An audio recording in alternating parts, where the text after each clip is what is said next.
Hey, and we're back. This is Chance Shirley, one of the co-directors and co-writers of the movie For a Few Zombies More that we're watching right now. And I've got Josh Hester with me. Josh is our makeup artist extraordinaire among, and apparently he did a lot of, as we're watching it, he did a lot of like hand work for the movie, a little hand modeling here and there. And yeah, so we're getting back into it, wrapping up for the finale. This is Jim and Clint.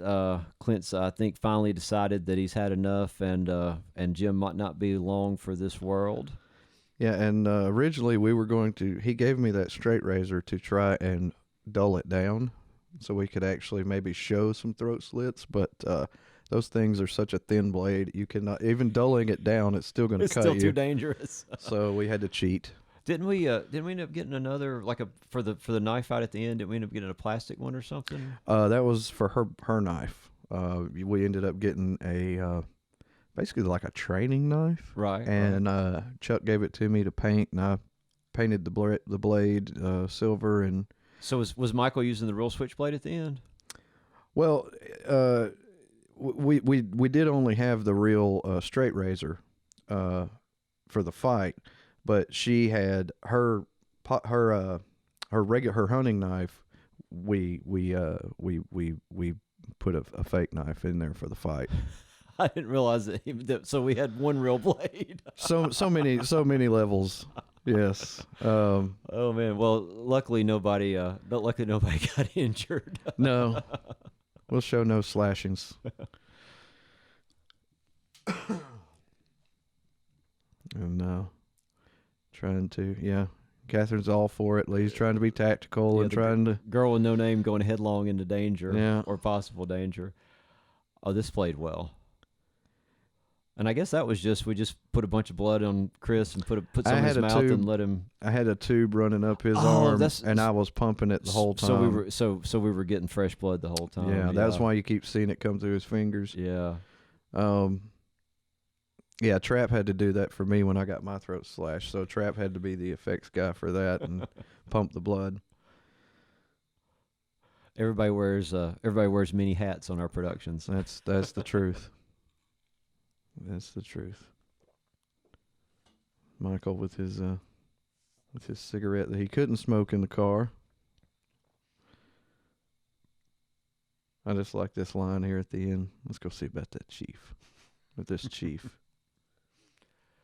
Yeah, and I hate to constantly rip off Star Wars, either accidentally or on purpose, but Clint ends up totally being the Boba Fett of this piece. Yeah. Delivering as in Empire Strikes Back, delivering the good guys to Darth Vader, who would be Kyle, the chief. Chris had a nice death there. Yeah, it's always hard to play dead with your eyes open. I'm always impressed when they pull it off. And Michael went all out with his Clint character. The tattoos and all those are things that he ordered himself and put them on every day. He had to shoot. I mean, the bad teeth. Oh yeah, and after a while he just did his own makeup. I didn't dirty him up or dirty his teeth. He did that himself. I mean, he's definitely a pro. Yeah, I guess it was Michael that had come up with the. I think Clint's gonna have like really bad teeth.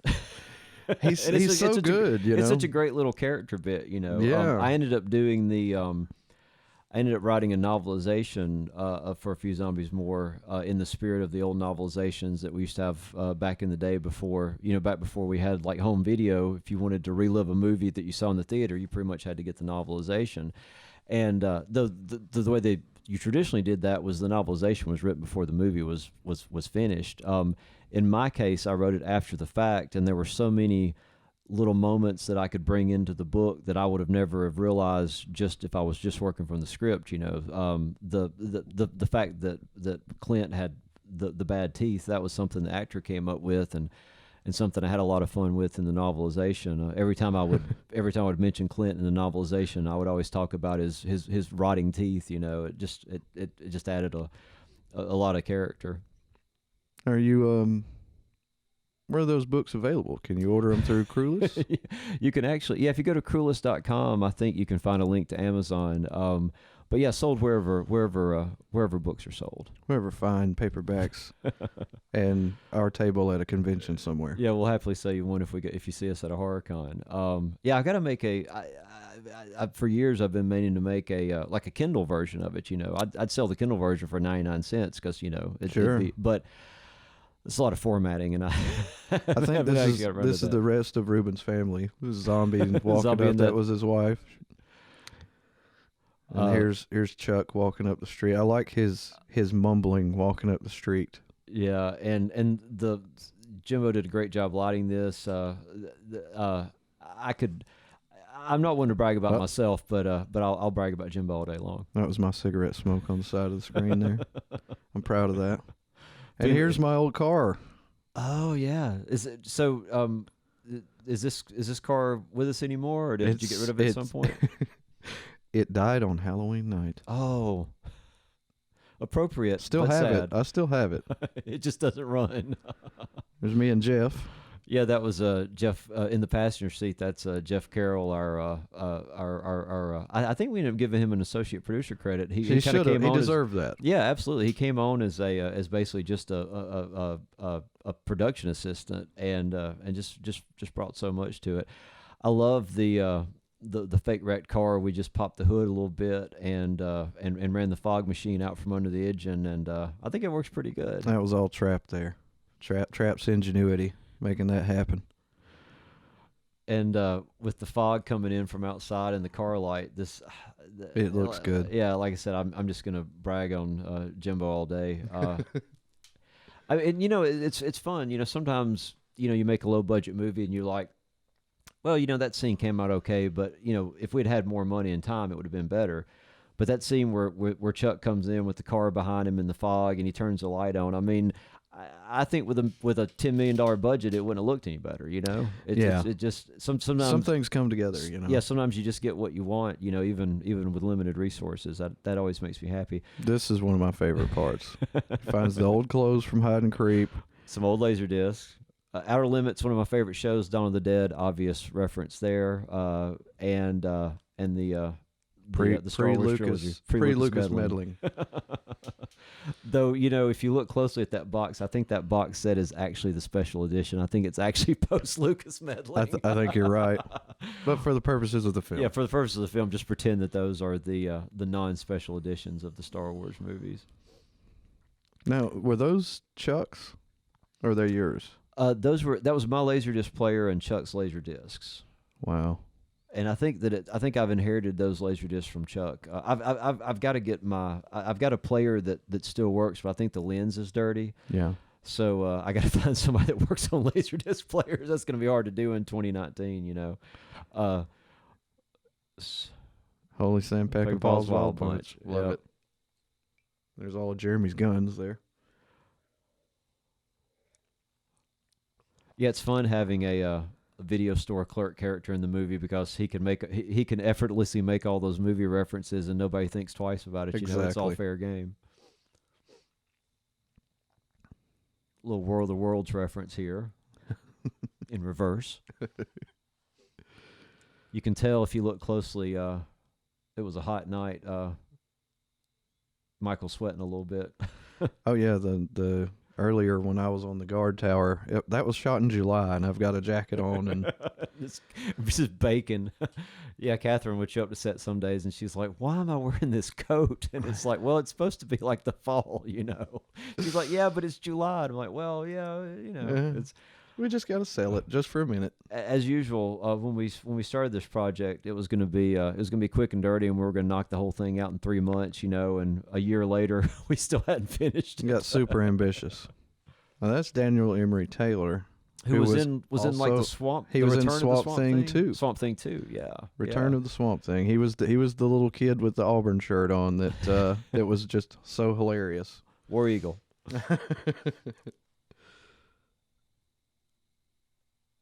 All these guys showed up and did a great job.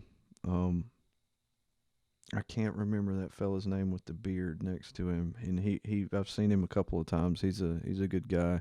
Yeah, Good actor. I feel terrible. I'm totally blanking on his name right now. Well, we had so many. There's the same guy that I told you stuck around all night. Yeah. Oh yeah, we shot him earlier. Yeah.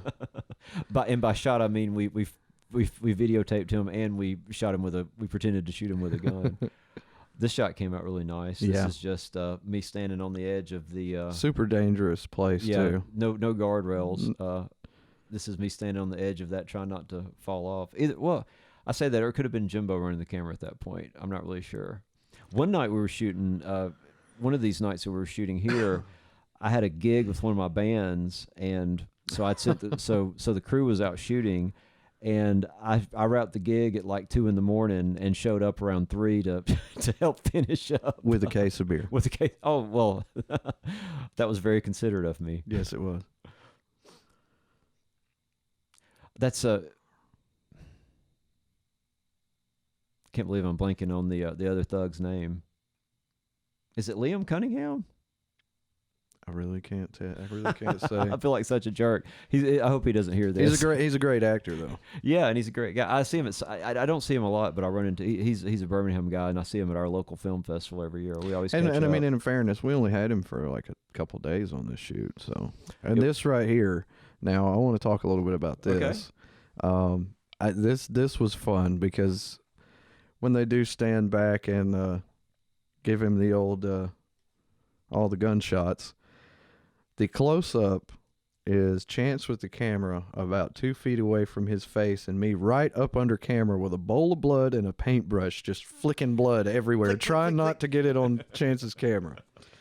But I just remember that was just so funny. And of course, now I've spoke too soon. It's not happening for a minute. We got a bit of dialogue first, but it's a fun scene. I know there were at least a couple of days where we weren't so successful in shielding the camera from blood, and I was having to clean the lens. Here we go. It's Ian Cunningham. Ian, that's right. I knew it was a British kind of son. So I ran in. Oh, here it comes. Blam. Poor Chris. And he was such a good sport, laying in dirty cells, getting splattered with blood. Even hanging by, even pretending to hang by handcuffs is still not comfortable. No. Yeah. Catherine's fired up. So as you can tell watching the movie, Ian's got a great beard, And I ran into him at Sidewalk this year, and he trimmed his beard down, and it was really short. And I was like, oh, you trimmed the beard? He's like, yeah. He was between parts or something, and decided to cut it a little shorter.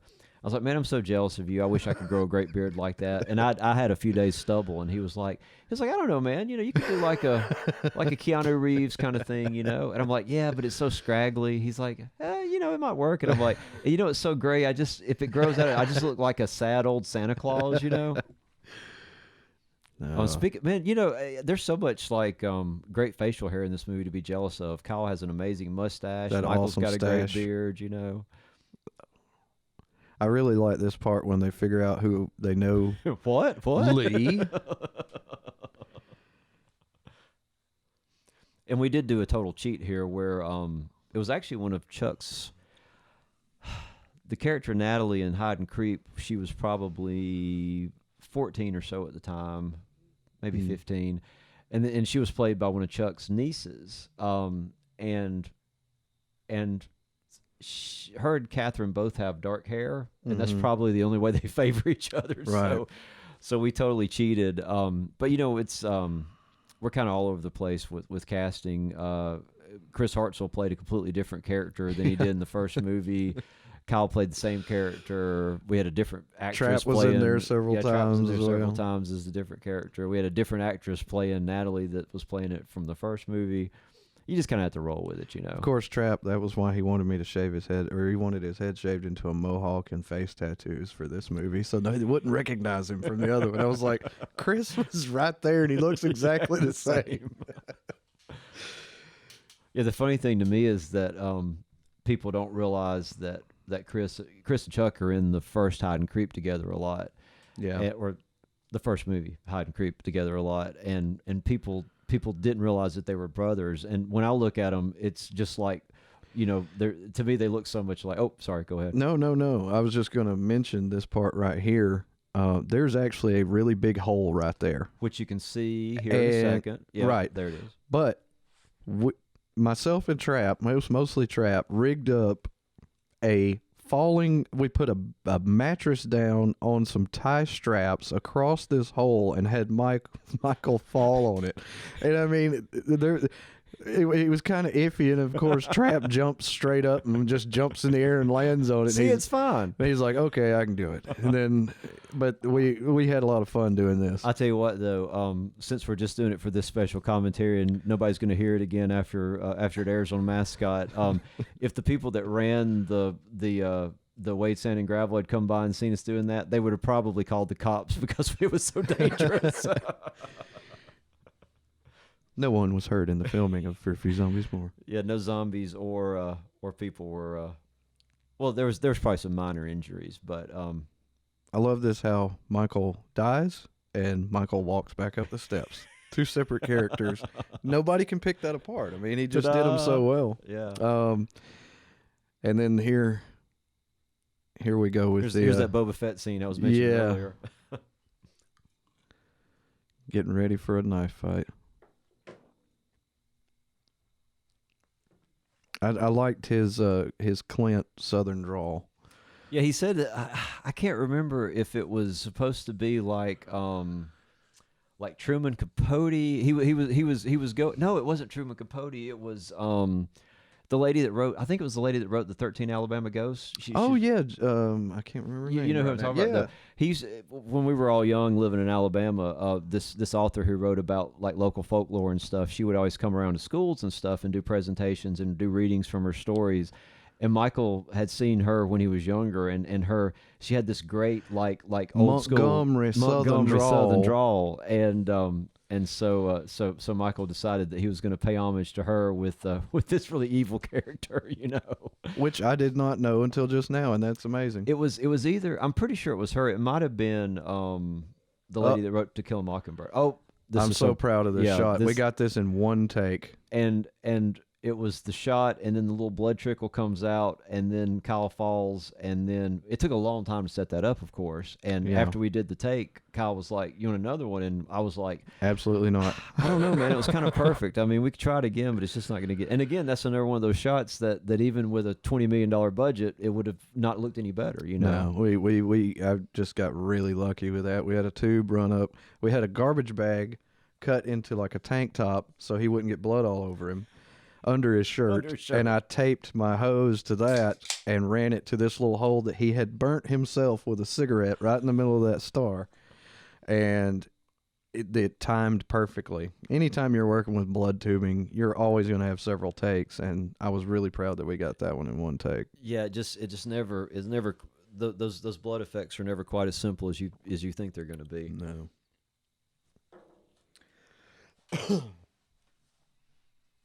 You thought your daddy was dead. We should do a commentary where it's just me and Josh trying to imitate the actors. We'll just mystery science all of the characters. It'd be great. And here's the knife. And I'll tell you that this speech, Michael, he really went full on psychopath. He watched a lot of interviews with not Marilyn Manson, with Charles Manson. Yes. And so he was trying to do the whole crazy, nonsense. And he pulled it off. I mean, it was. I think Michael probably wrote, probably ended up writing a lot of this particular diatribe himself, and me and Chuck just took credit for it. So, the gunshot out of the hand. Michael had a sponge full of blood in his hand, and so he squeezed it. It made it drip like that. Yeehaw, bitches! Yeah. So me and Chuck occasionally, just for the record, Chuck and I don't know if we've ever really had an argument on set, but we do debate, the artistic stuff. Sure. And there was the movie Raising Arizona. There's one point where they're talking about somebody, and he's like, "No, not that mother scratcher, that other mother scratcher." And I wanted Chuck to come in and say, "Yeehaw, mother scratchers," and he just thought that was too silly. Yeah. I mean, he might have had a point. But I love the Coen brothers, so I wanted to get a little, trying to get a little homage into them. Yeehaw, bitch! It stands on its own though. Yeah, well, and that's definitely in line in line with Chuck's character. Oh, absolutely. Didn't you say at the end of this, you and Chuck basically said, "Oh, I forgot we were supposed to have dialogue during this fight." Yeah. So we got to set this day, and as usual, we hadn't done as much prep as we should have. And we had this knife fight we had to shoot. Speaking of Star Wars references, it feels kind of Empire Strikes Back, with Luke and Vader. It's a great shot. But instead it's with Catherine and Michael. Yeah. And so we spent all this time when we got to set while we were getting everything ready. I think it was Chuck and was it? I can't remember who all choreographed the fight. I know Chuck was involved in the choreographing. Yeah, I think Trap might have helped out. I don't know. I know it was a lot of Michael, Catherine, and Chuck. Yeah, I do know that. I was doing something else, and I was kind of looking up occasionally at them and seeing what they were up to. And they worked out this really good choreography. And then we shot it, and of course, that's a great. I don't know. I don't even know how we did that stab. I mean, that stab looks awesome. How did we do that? Movie magic. Did we have like a fake torso or something? No. That was a knife sticking into Michael. It looks so deep. I'm not building a torso for this. Now I don't know if Josh is pulling my leg or not. I really don't know. No, really, that was Michael taking a fake knife in the gut. Wow. And then Jimbo added a little extra blood in post. Exactly. But anyway, so there's Jerry for the 10th time or whatever. I love the again Jimbo with the lighting and the fog. Just so proud of the work he did here. But so we spent all this time Chuck spent all this time with the actors choreographing that knife fight, and then we shot the knife fight, and of course it was mini shots and shooting over and over and getting everything right, and then I think we were packing up that night, and Chuck was like, wasn't there supposed to be dialogue during that knife fight? We got so busy with the choreography, we'd forgotten about the dialogue. That was Lisa in the wedding dress with black hair. Nobody recognized her. I was very proud of that makeup job. So yeah, I think after it was all said and done, you tend to overwrite dialogue when you're writing a script, because you can do more visually when you're actually shooting, and I think. That was a shot where Jimbo actually did the muzzle flash. We must have been out of blanks at that point. Anyways, I think the knife fight works really well, and I don't think that anybody misses No. I think it all works visually. Like there was a line where he said like "come and get some" or something, but instead we just got a scene of him kind of like. Well, how often do you talk trash when you're actually in a knife fight, Chance? Like on a real level? Yeah. Usually when I'm in knife fights, I keep it pretty quiet. Now, if Spider-Man was having a knife fight, he'd be talking the whole time. It'd be all quips and comedy. Yeah, but he's like, he's half spider. This is a great bit where Lee says, "What you gonna do? Run me by the hospital?" Yes. Which is, and this part is in particular, I really enjoyed the way he backed in and was acting when with his gunshot, and then he spits some relevance to him and goes on about his day. Yeah, gives it the old rammer jammer yellow hammer there in a minute. Yeah, and Lee's the Lee character is always the straight man, and when Chuck tells him to take it easy, he says, "I'll take it anywhere I can get it," and it really kind of brings a tear to my eye because he finally gets in a little bit of humor, and it's just like the perfect like kind of tough guy farewell, It's Plus, you also know he's not going to take anything because he's about to die. He's about to die, yeah.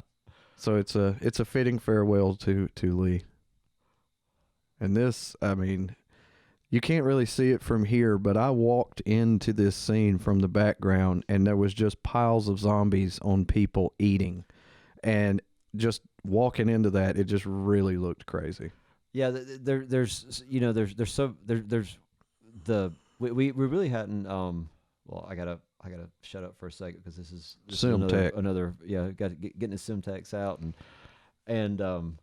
and we thought, yeah, sure, if you blew up an electrical outlet with some Simtex on it, maybe it would explode. I don't know. I don't know if that would really be a good triggering device. But this explosion coming up, Jimbo did all with digital magic, and oh my God, really, he's Josh, he sent this video clip. It's only probably 6 or 7 seconds of actual explosion Right. and fire, you know. He sent this to me and Chuck, and he was like, Jimbo's kind of a perfectionist. He was like, I don't know if it's really working. And he sent it to me and Chuck and I must have watched that on a loop 100 times. It's amazing. It's just, I just love it so much. And what we'd initially wanted to do was to build like a small scale, a miniature and blow it up like old school. And we just didn't have the time. We ran out of time. But I think what Jimbo did was just gorgeous, you know. Oh, and there comes Mia with the line. So that just happened. And so I can't believe I missed this. I'll spend the rest of the movie explaining that one dumb line. At the end of Hide and Creep, Mia shows up unexpectedly, and then she says, "So that happened," and that's actually a reference to this movie. It's a David Mamet movie called State and Maine, which is one of mine and Chuck. Well, I won't speak for Chuck. It's one of my favorite movies, and it's a movie about filmmakers. And so when Mia showed up, she was like, I think I should say, like I did in the first movie, I think I should say, so that just happened. And I was like, of course you should. Why didn't I write that? Perfect. That's so obvious, So yeah, it was perfect. And I think that I was going to make the whole crew watch State and Maine before we started this movie. And I think we made it about 30 minutes in, and I don't think we ever finished it. Right. I do remember that. So I got to get Josh and Jeremy together and make them watch State and Maine someday. I'm sure we can make that happen. Now, we're getting to the ending that Chuck wrote in, and I just remember he wrote this in, and he sent it to me and Chance, and he said, I want you guys to read this, and I want you to tell me what you honestly think, because it can either be really good and funny, or it can be really campy and cheesy. And I remember reading it thinking, how am I going to pull this off? Well, Josh was reading it thinking, how could he pull it off? And I was thinking, I don't know. Well, not only that, but I was thinking, I'm not doing a sequel to this. Yeah, I really like that. We really, it's like, there's Chance's cameo again. Oh, I just keep showing up in this movie. It's like when, Jamie Lee Curtis said she'd come back for that Halloween movie, and she with the demand that they chop Michael Myers' head off. And then they bring him right back. They bring him back anyway. So we really painted ourselves into a corner with this ending, because heaven help me, I don't want to make a movie about zombie werewolves, and I don't think anybody else does either. I was working the spotlight on top of the truck there. And there's also some of this, I just kind of brought up all the whites in post, so yeah, it's a combination of some simple post-production stuff and an actual spotlight we were using.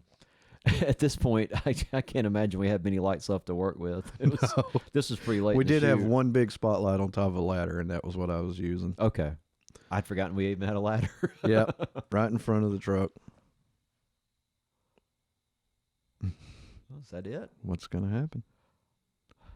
So even though I said I wasn't going to make a sequel to this, and I'm not planning on it, that being said, the thought of a post-apocalyptic adventure movie where it's Mia and Catherine running around in the wasteland saving lives and killing zombies is really kind of irresistible. Zombie werewolves now. Werewolves now, yeah. Or maybe this glove looked amazing. I really liked. Was that one of yours, or was that from Atrox? We borrowed that from Atrox, and they gave us a mask that was torn, and I could not repair it. So Josh did his best to repair it, and we ended up putting a headband around it. Well, we made him a patient. You were the patient with the gauze around your head. That's right. So I'm actually that werewolf. Yeah. Though the actual actor is trapped in the mask, right? Right. Yeah. Everybody loves his line here. I think no matter what you think of the ending, that line right there at the end saves whatever you might think. If you don't think it's good, Chuck's line at the end saves it. Yeah, but I think it's a fine ending. There's a lot of people that really like that. So we were talking about the about when Chuck first sent us that and whether or not we thought it was too silly or not, and honestly, even after we did it, I was kind of on the fence, but we did the premiere at our local film festival, and it was a fantastic screening. And I was kind of on the edge of my seat, just wondering how the audience was going to react to that last reveal, zombie werewolves. Yeah. And everybody started laughing it got and clapping, a good laugh. and it really played in the room. And And we got to show it at a couple of festivals that we got to attend, and people seemed to dig it. Yeah. Nobody ever complained about the ending to me. Well, we're not.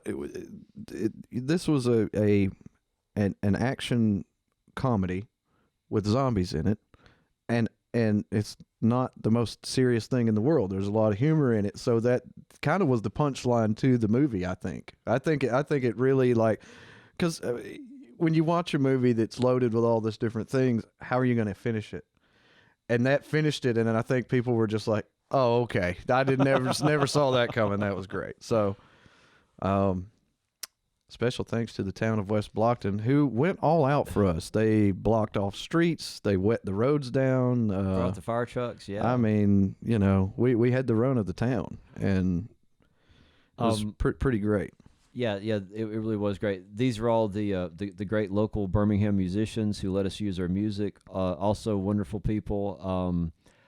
I always wanted to put out a soundtrack album with all these great bands, and that was one of those things I never got around to. But I really wish you would. Yeah, I really should. We're getting to the end of the credits, so we're going to let you guys go. I'm sure Josh and I could watch through this again and do another commentary on it. We could talk about this all night. But anyways, hope you guys are having a great Halloween season, and hope you guys will check out whatever other movie we may or may not do in the future. Good night, everybody. Good night, everybody.